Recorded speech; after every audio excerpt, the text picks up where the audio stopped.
Some people have asked why I design products the way I do. Well, the fact is I design products for myself.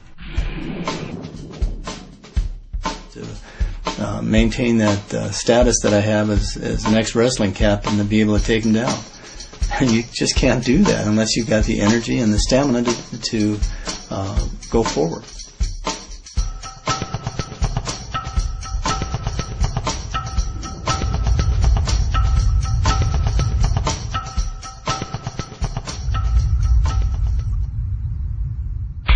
What is a T cell? Well, a T cell is an immune cell. It's really the general that directs the rest of the immune army. But the T stands for thymus. In other words, these cells are trained in the thymus gland.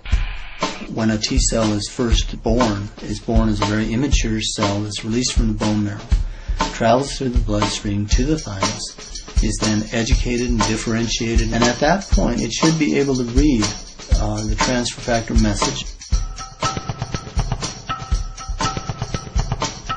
and be able to then use the wisdom of generations instead of just its own wisdom.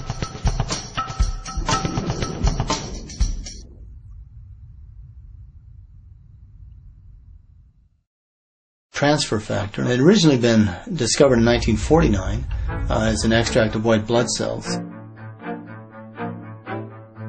My initial investigations into the immune system began in the mid-1980s when we were looking for ways to create a more effective vaccine for AIDS.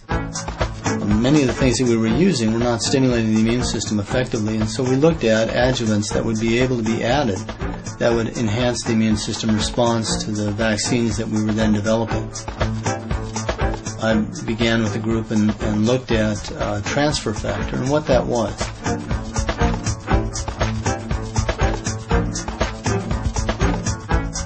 We are mammals, and our profile that our mothers provided us was much closer to the profile of another mammal, in this case the cow.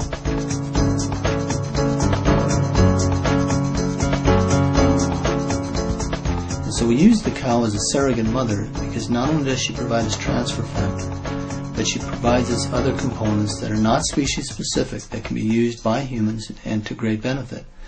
And so these are called the proline-rich polypeptides.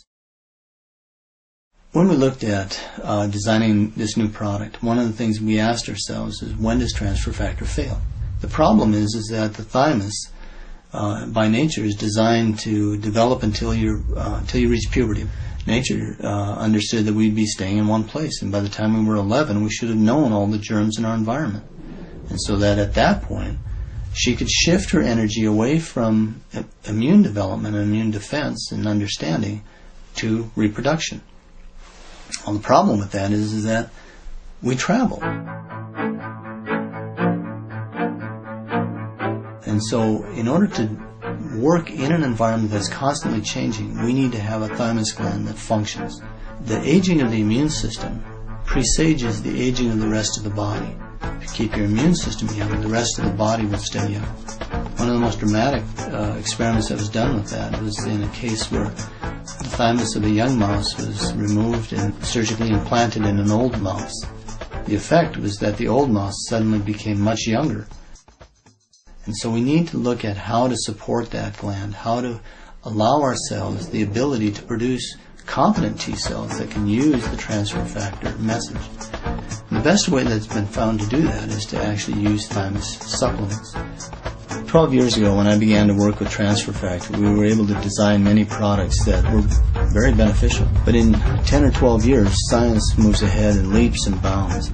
Taking that new knowledge and being able to then couple active components like the transfer factors, the proline-rich polypeptides, the phytoplanktons, we were able to create a system of supplementation that allows us to support all the primary functions of the body, the ability to maintain an effective antioxidant shield, the immune system, and also the efficiency of our metabolism.